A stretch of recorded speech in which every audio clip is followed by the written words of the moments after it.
Hail Internet, it's Matt here for the Dork Lords. If you're new to the channel, welcome. We talk about all manner of dorkly things here, so whether it's sci-fi, fantasy, superheroes, we probably have a playlist about it. Feel free to check us out. Today's another in our Dork Lord of the Rings segments.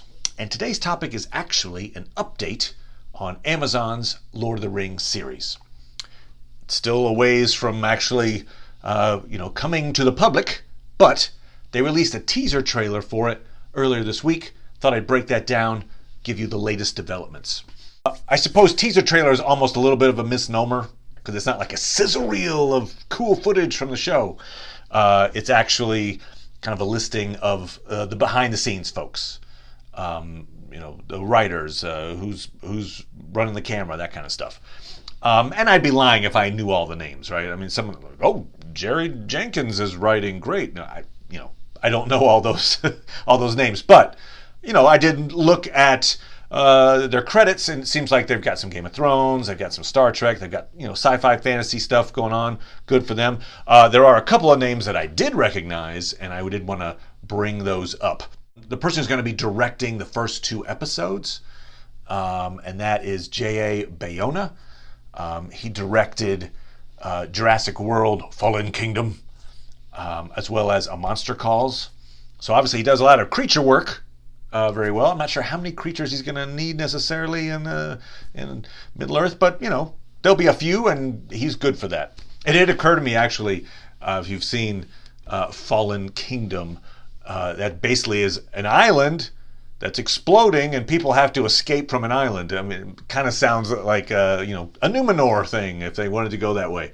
However, I feel like again that's not going to be the first season. But hey, when they need to have Numenor explode and sink into the sea, J.A. Bayona is probably your man. But okay, so he's going to be directing the first two episodes. He's also connected to the general shape of the show itself. But the two most important names that just went, oh, nice, were John Howe and Tom Shippey. John Howe and Tom Shippey feature very heavily in the Lord of the Rings bonus features. If you've got the DVDs like I do, that extended edition stuff, if you take a look at the bonus features, both of these men show up very prominently. John Howe was basically relied on very heavily by Peter Jackson to render out the look of Lord of the Rings. I mean, a lot of what we see on the screen in Peter Jackson's Lord of the Rings was originally sketched out by John Howe. So it's great to have him, in some way contributing to this Amazon series. It's going to make the look of it, be at least somewhat connected to the Lord of the Rings trilogy, which would be great. Tom Shippey is a historian, and he's one of the first names that comes to mind when you think of Tolkien historians. Bang, Tom Shippey. He knows everything there is to know about Tolkien. Again, Peter Jackson relied on him quite a bit when he was, crafting Lord of the Rings. And to have Tom Shippey on board for this Amazon series, to me, suggests that they're not going to go crazy, right? They're not going to be like, and there's lasers. Tom Shippey is going to ensure that they, stick to canon, essentially. He was actually just interviewed a couple of days ago. I think it was a German magazine. And there were some interesting things he said. Now, obviously, he can't say a whole lot because, A, not much has been written yet. The scripts are still, in infancy. And even if he did know, he probably couldn't say a lot. But he did let some interesting things slip. One of the things he talked about was that the Tolkien estate actually does have the kind of final say. They can veto anything that they want still, so I guess it all has to pass through the Tolkien estate, and they're going to want to stick to canon. The good news about doing Second Age is that the canon can be, you can adhere to the canon generally, but there's still a lot of gaps that you can fill in with your own stuff. So it does make sense that Amazon would go that route. Tom Shippey mentioned something really cool. He said they're working on 20 episodes for the first season. Like, whoa, very cool. It's kind of like old school, network TV or something. So that's great. But yeah, he mentioned, again, sticking with the Second Age. And I guess I kind of knew this information, but seeing Tom Shippey talk about it, kind of crystallize it for me. They cannot go into the First Age. The First Age is still owned by the Tolkien estate. So anything that is, Morgoth, for instance, unless he's referenced in the Second Age, you can't really bring up a lot of stuff from that First Age. It's off limits. Additionally, a lot of Third Age stuff is kind of off limits. It's owned by Middle-earth Enterprises when it comes to Lord of the Rings and The Hobbit, particularly. But I don't think Amazon, is going to pay out even more money. They spend a ton of cash to get rights to the Second Age. I don't think they would then turn around to Middle-earth Enterprises and pay even more cash for more licensing. So they're going to want to stay away from Third Age almost exclusively. So I think it is, at one point we were talking about this young Aragorn idea, and somehow that was a rumor that went around.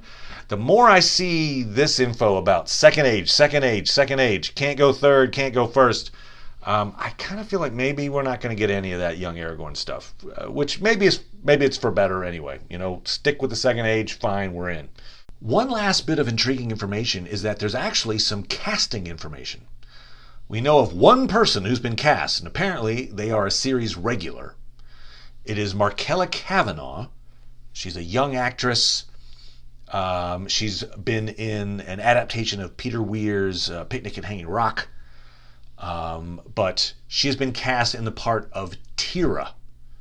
Now, I personally am not aware of any of Tolkien's characters named Tira, so I think it's one of two things. Either it's a code name for a character we know already, or it's a new character that Amazon is creating. And they're certainly going to be creating new characters for the series.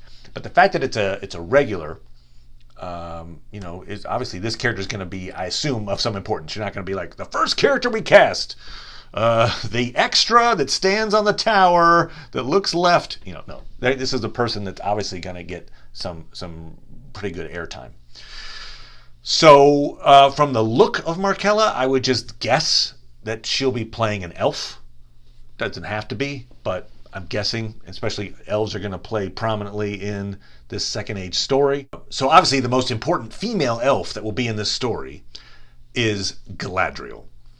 She will certainly be in this story. She's certainly going to play a gigantic part. So perhaps Markella is playing Galadriel. Although I would just feel like then they would just say, she's playing Galadriel. I'm not sure why you need to go through the subterfuge. Or like, no, it's Tira.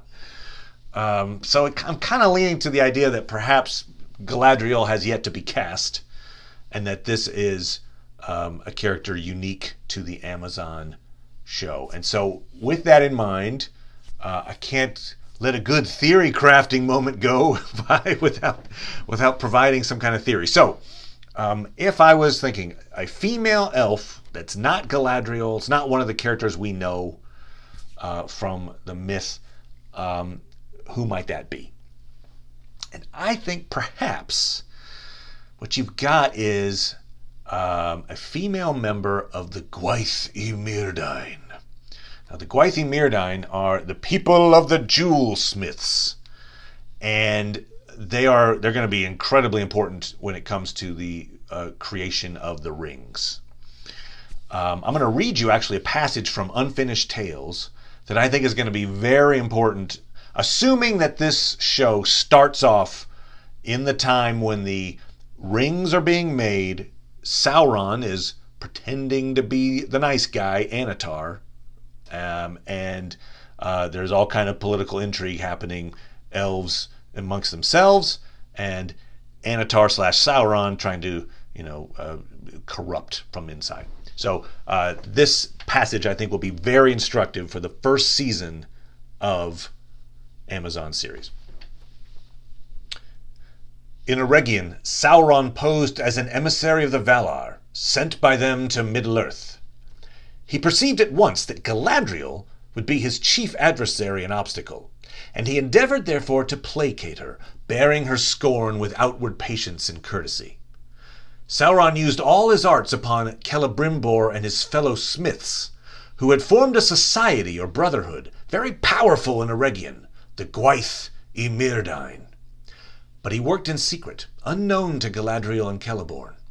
Before long, Sauron had the Gwaith y Myrdain under his influence. For at first, they had great profit from his instruction in secret matters of their craft.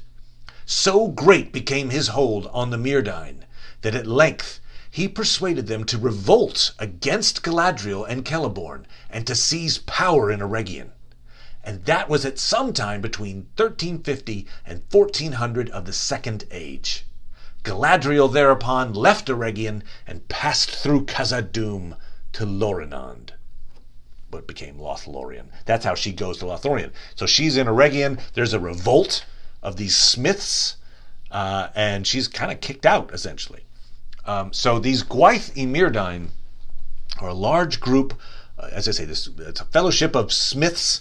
They're the ones that are going to be crafting the rings under the tutelage of Anatar/Sauron, and they're going to eventually turn against Galadriel and Celeborn.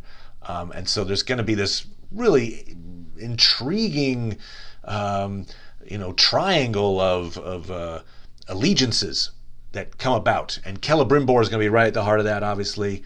But I feel like maybe Tira is one of these smiths in the Gwaith y Myrdain, who's going to have her loyalties tested. And so that's my prediction for Tira in this series. Now, again, the series isn't coming until at least 2021. But I feel like we're going to start seeing more casting news in the near future, and some of these bigger parts. Elrond, Celebrimbor. I mean, who's going to play Sauron/Anatar? I mean, that's going to be great. That character is going to be featured heavily in Amazon series. So if you've got some thoughts on this news from Amazon, please put it in the comments. Be happy to chat about it with you. And if you've got a topic for a Tolkien video for the future, please put that in the comments as well. Happy to do a video about a topic of your choosing. So thanks, everybody, and we'll talk to you next time. Bye.